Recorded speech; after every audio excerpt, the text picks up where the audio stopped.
The thing about losing royal children is that empires tend to panic. And when those children belong to Emperor Thrace or of the Korthax Empire, the panic spans 47 star systems. It started as a routine cultural observation tour. 3 young cubs, the Emperor's own offspring, were being shown around Earth's primitive settlements as part of their education. Earth had only been part of the Empire for 10 years, barely worth a footnote in galactic history. The cubs were bored out of their 6 eyes, following their guards through what humans called New York City, listening to endless explanations about monetary exchange systems and democratic processes. That's when little Theo saw it. Through a broken window of an old building, sunlight caught something magical. Thousands upon thousands of rectangular objects lined up on shelves, their spines showing symbols and colors that seemed to whisper secrets. A faded sign above the door read Brooklyn Public Library, closed for renovation. But the renovation had never come. The building had been forgotten for 5 years, a relic from when humans still used physical books. Zara, Theo whispered to his older sister, tugging on her ceremonial robe. Look at that. Zara, 12 years old and Korthax counting and always curious, followed his gaze. Her 6 eyes widened. Beside her, their middle brother Kix was already moving toward the broken window. We're supposed to stay with the group, Zara said, but her hearts weren't in it. Their guards were currently engaged in a heated debate about whether human pizza was safe for Korthax consumption. Nobody was watching the cubs. The 3 of them slipped through the window like shadows. Inside, the air was thick with dust and the sweet smell of old paper. Afternoon sunlight streamed through tall windows, turning the floating dust motes into tiny dancing stars. But it wasn't the dust that made the cubs stop and stare. It was the books. Millions of them. Stretching from floor to ceiling, row after row, corridor after corridor. What are they? Kix whispered, reaching out to touch a leather spine. Storage devices, Zara said, remembering her lessons. Primitive humans encoded information on processed plant matter. But she pulled out a book at random and opened it. There are so many. What could they possibly need to store? The book in her hands showed pictures of massive triangular structures in a desert. The text beside them read, "The Great Pyramids of Giza, built 4,500 years ago." Zara's translator implant processed the words, but she had to read them 3 times to believe them. They built these without anti-grav technology, she gasped. Without molecular assemblers? Just moving stones? Kix had wandered to another section and pulled out a book with a fierce creature on the cover. Their world had dragons, he exclaimed, then read more carefully. No, wait. These are called dinosaurs. They were real. They lived millions of years before humans, and then they all died, and humans found their bones and figured out what they looked like. His voice dropped to an odd whisper. They studied creatures that were already extinct. Why would they do that? Little Theo, only 8 years old but brilliant even for a Korthax, had found the children's section. He sat cross-legged on the floor with a picture book about the dodo bird. Tears were forming in 4 of his 6 eyes. They drew pictures of it, he said softly. After it was gone. They drew pictures so they could remember it. So their children could see what they had lost. Before we continue this story, I should mention that if you're enjoying this tale about the power of human memory and storytelling, please consider subscribing to our channel. We share stories that celebrate what makes humanity special, and your support helps us reach more listeners across the galaxy. Now let's return to our 3 young scholars. While the cubs were making their discoveries, the Korthax Empire was beginning to realize something was terribly wrong. Commander Vextal stood in the mobile command center, his 4 arms moving in agitation as he reviewed the security footage. How, he said slowly, do 3 royal cubs simply vanish from a monitored tour group? Captain Morris, Earth's liaison officer, was sweating despite the climate control. Sir, we're checking every building, every underground passage. Check them again. Vextal's voice carried the authority of someone who had never lost a mission. The Emperor's children don't just disappear. They're somewhere on this planet, and if any harm comes to them. He didn't need to finish the threat. Earth's membership in the Korthax Empire was already probationary. Losing the royal children could mean anything from economic sanctions to complete quarantine. "Sir," a technician called out, "we've searched every registered building in a 50-kilometer radius." "Then search the unregistered ones." Vextal snapped. Captain Morris pulled up a map of New York. There were thousands of abandoned buildings, forgotten spaces that existed in the margins of the city's databases. It would take weeks to search them all. Back in the library, night was falling. The cubs had been reading for hours, and their minds were spinning with revelations. They'd found emergency candles in a supply closet and lit them, creating circles of warm light in the gathering darkness. Zara was deep in the World War II section, reading about something called the Holocaust. Her translator kept suggesting the words were wrong, that no species would do this to itself. But the photographs were there, undeniable. And then, even more impossible, she read about what came after. How the same species that had created such horror had said, "Never again," and tried to mean it. "Kix," she called to her brother. "Look at this." They had a war that involved their entire planet. Twice. Cities were completely destroyed. Millions died. And then. She paused, hardly believing what she was reading. The enemies helped rebuild each other's nations. They became allies. How is that possible? Kix looked up from his own stack of books, mythology from around the world. "They're all different," he said excitedly. "The Greeks had gods who were petty and jealous. The Norse had gods who knew they were going to die. The Egyptians had gods with animal heads. Every group of humans made up different stories to explain the same world." He held up another book.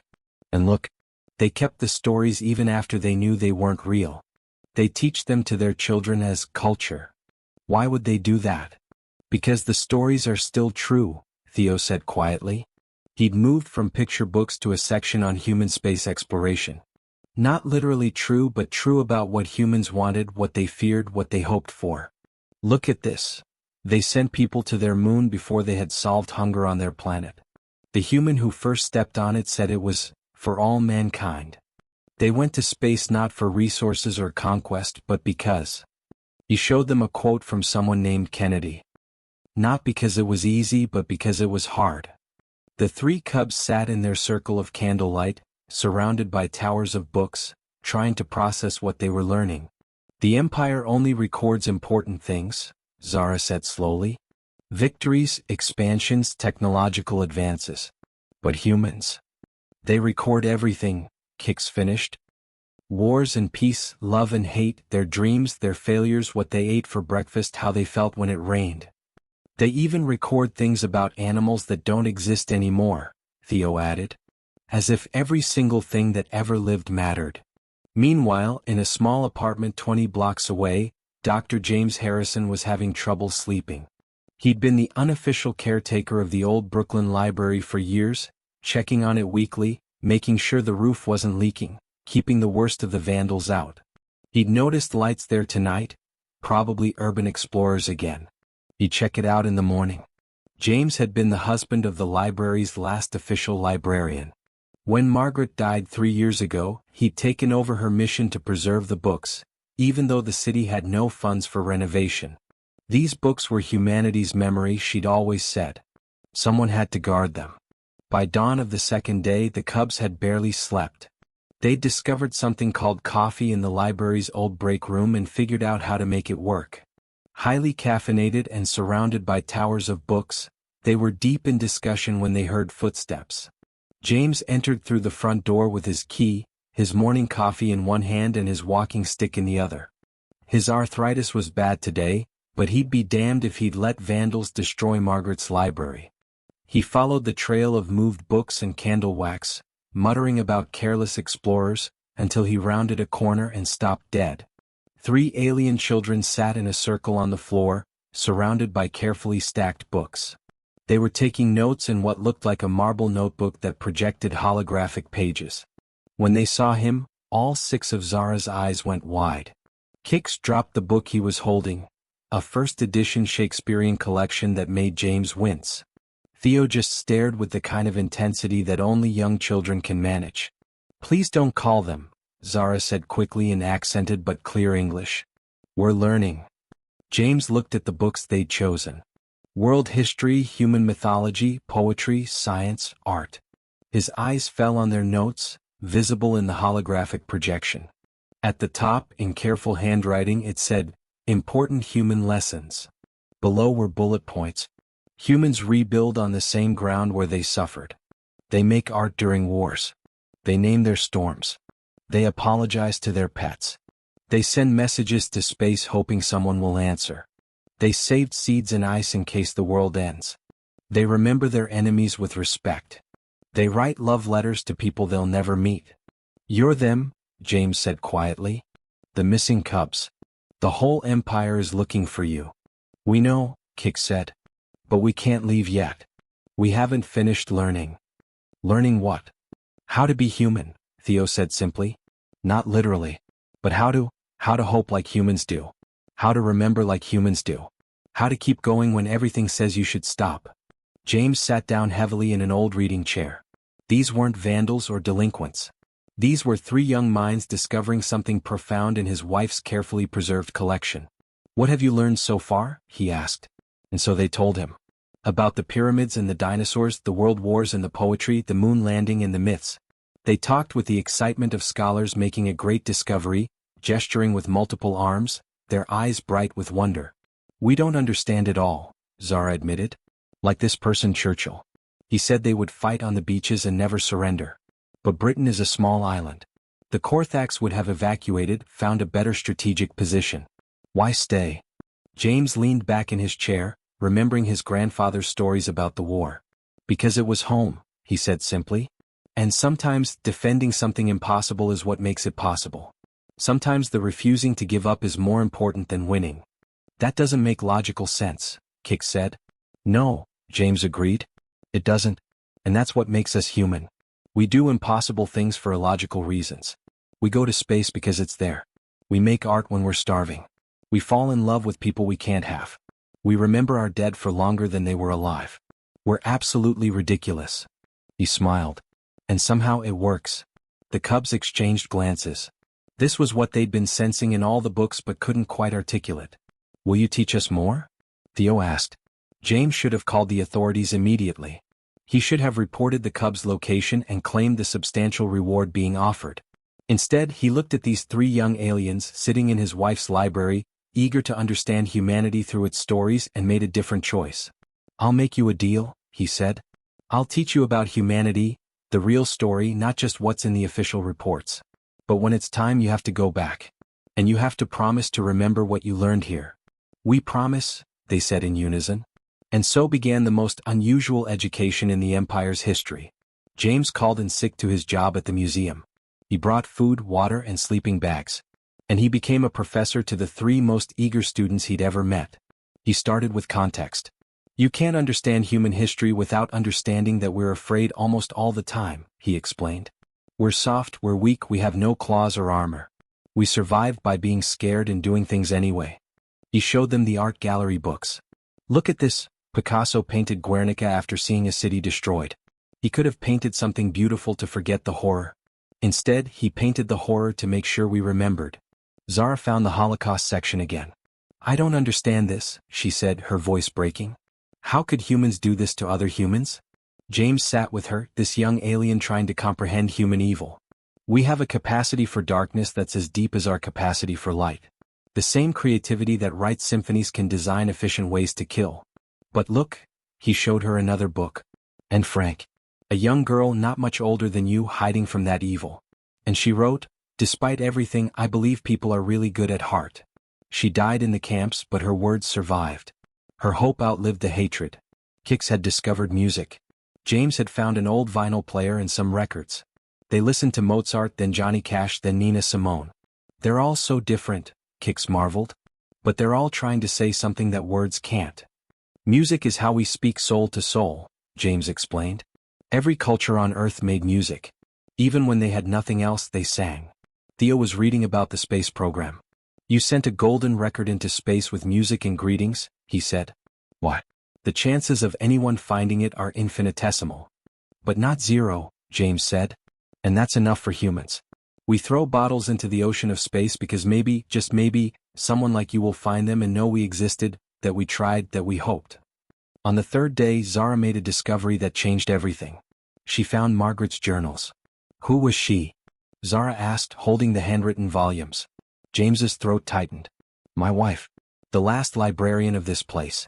She spent her life trying to save these books, even when everyone said physical books were obsolete. Why? James picked up one of Margaret's journals and read, digital files can be deleted, servers can crash, clouds can disappear. But a book? A book can survive in an attic for centuries. A book can be hidden from tyrants, smuggled across borders, passed from hand to hand. Books are humanity's backup drive, our insurance against forgetting who we are. The cubs were silent for a moment. Then Theo said, she was a guardian of memory. Yes, James said, tears in his eyes. She was. We should write to Father, Zara said suddenly. We should tell him what we're learning. And so they did. Using their neural interfaces, they composed messages to the Emperor. Not defiant or apologetic, but filled with wonder.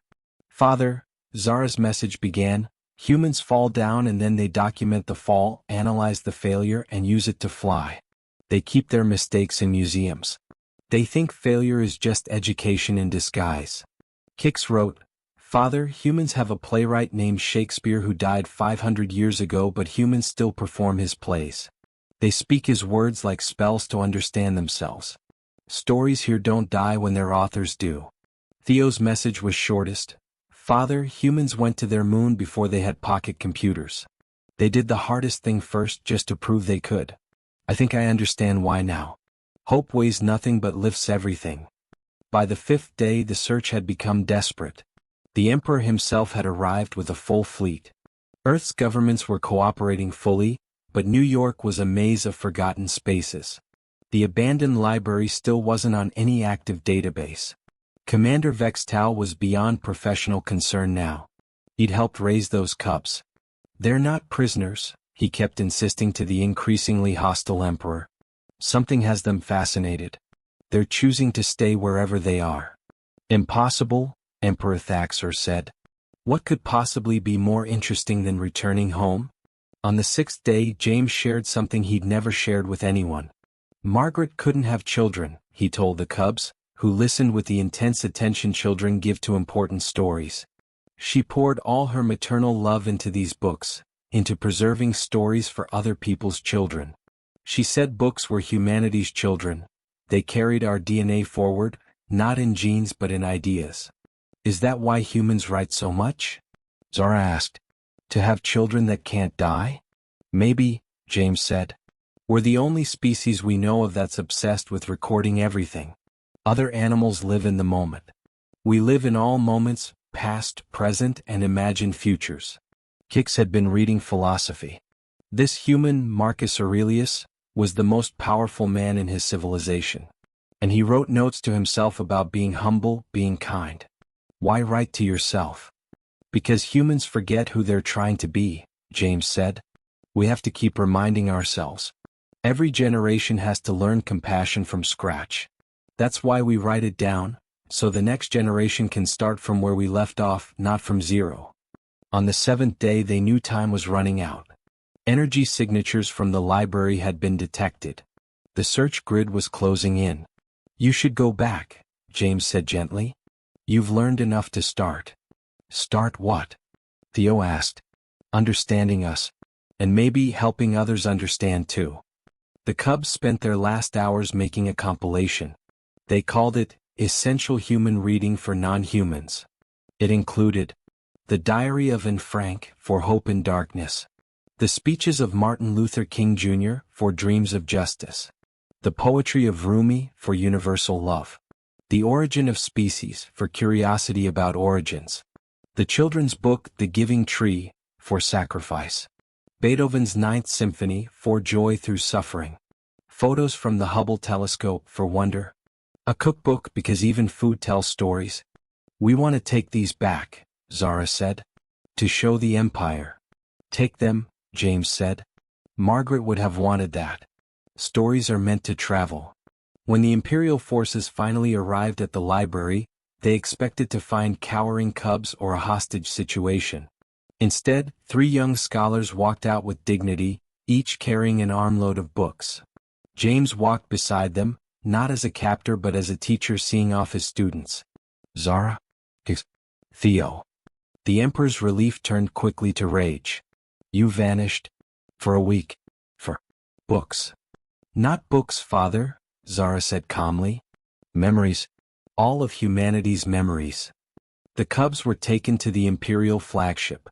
Earth's officials held their breath, waiting to see if they'd be blamed. But instead of punishment, something unexpected happened. The cubs requested a formal audience.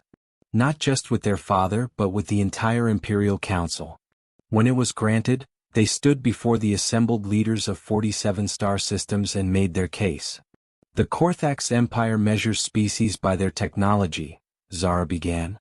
But humans should be measured by their memory. They are the only species we've encountered that records everything.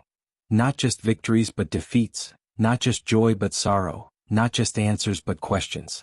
Kik stood up next. Humans have a concept called history. Not propaganda or legend, but an attempt to record what actually happened, even when it makes them look bad. They study their failures more than their successes.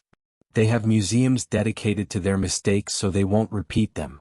Theo, the youngest, spoke last. Humans do something no other species does. They imagine what others feel. They write stories from the perspective of their enemies. They mourn extinct animals they never met. They send messages to future generations they'll never know. They act like the entire universe is their family. The Emperor listened to his children. These cubs who had left for Earth bored and restless and returned as philosophers. What are you asking for? He said finally. Protect Earth's libraries, Zara said. Declare them galactic heritage sites. Humans are the universe's memory keepers. Without them we forget who we all are. She pulled out a worn book and read, We shall go on to the end, we shall fight in France, we shall fight on the seas and oceans, we shall fight with growing confidence and growing strength in the air, we shall defend our island, whatever the cost may be, we shall fight on the beaches, we shall fight on the landing grounds, we shall fight in the fields and in the streets, we shall fight in the hills, we shall never surrender. Who wrote that? The Emperor asked. A human named Churchill, during their darkest hour. And father? They didn't surrender. They survived and then they helped rebuild their enemies. They turned their worst enemies into their closest allies. Can the Empire say the same? The council was silent. Then Kik started reciting Shakespeare. To be or not to be, that is the question. Whether 'tis nobler in the mind to suffer the slings and arrows of outrageous fortune, or to take arms against a sea of troubles, and by opposing end them. A human wrote that 500 years ago, he said. And humans still ask that question every day. They choose to be, even when it hurts. That kind of courage deserves respect. Little Theo held up a picture of Earth from space. They call it the pale blue dot. One of their scientists said everyone they've ever loved, everyone who ever lived, existed on that tiny speck. And instead of making them feel small, it made them feel connected. They saw one world, one family. Shouldn't we learn from that?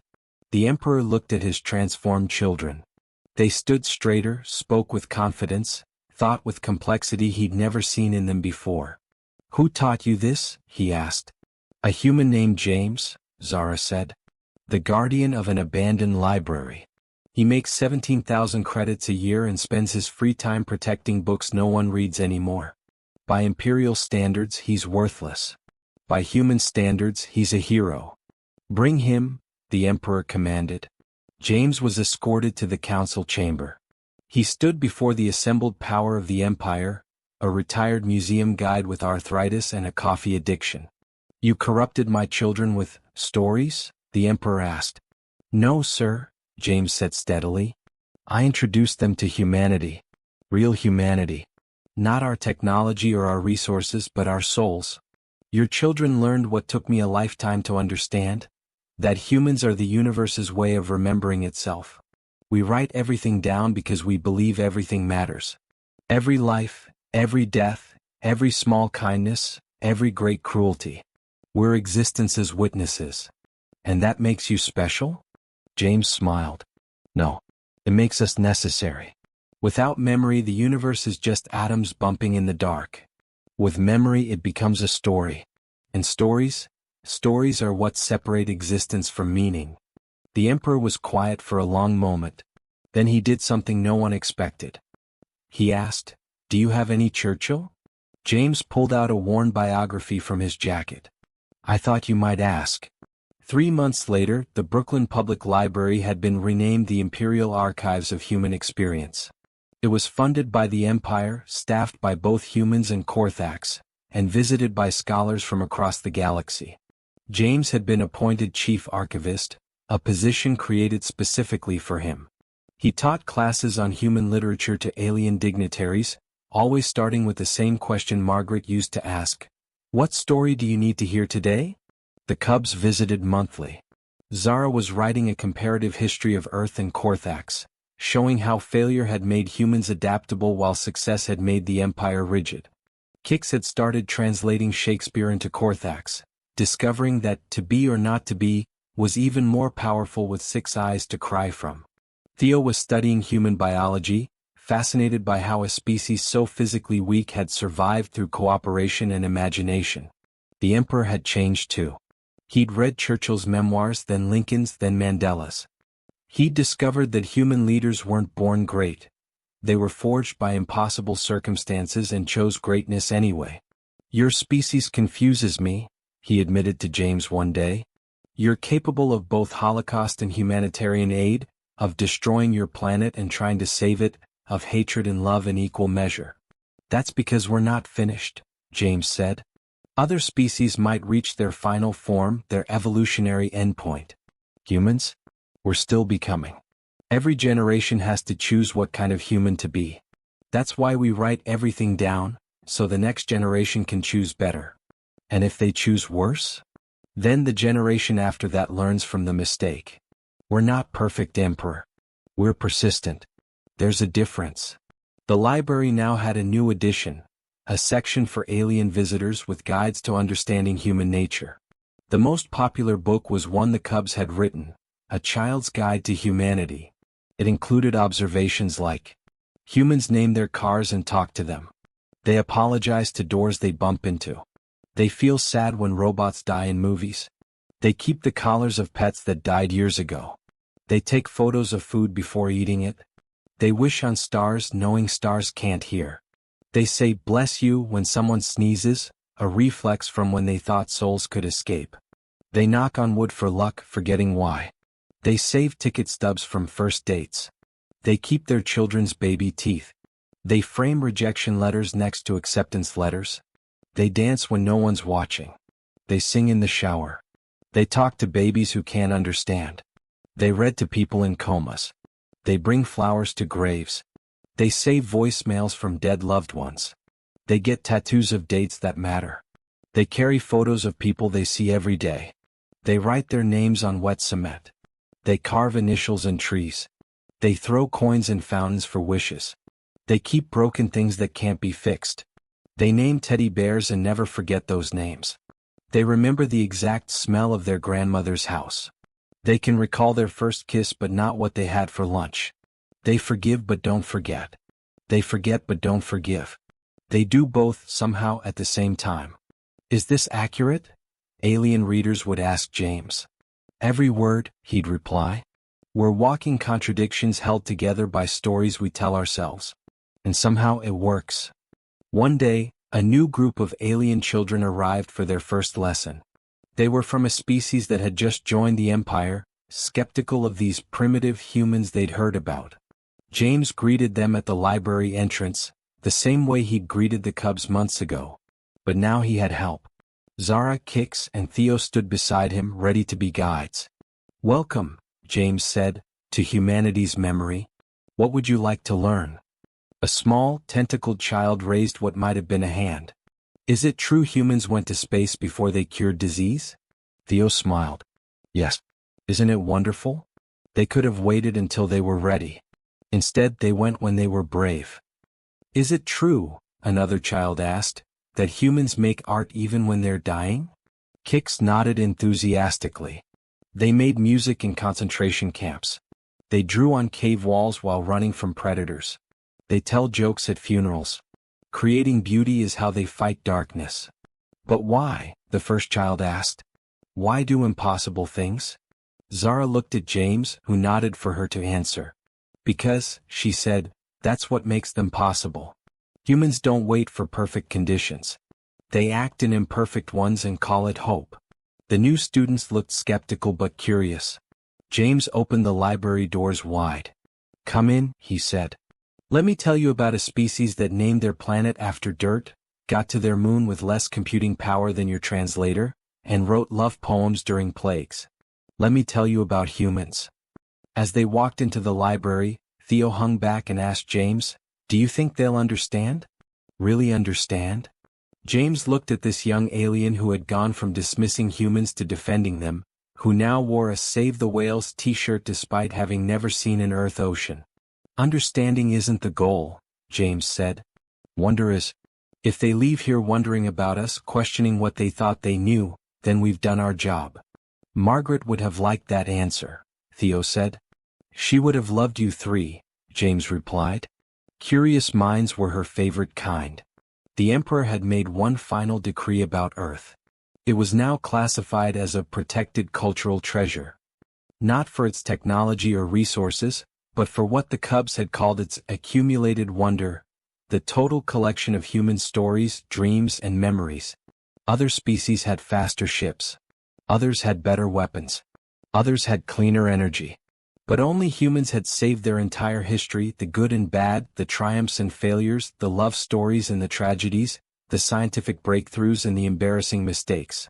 You are the universe's journal, the Emperor had said in his official decree.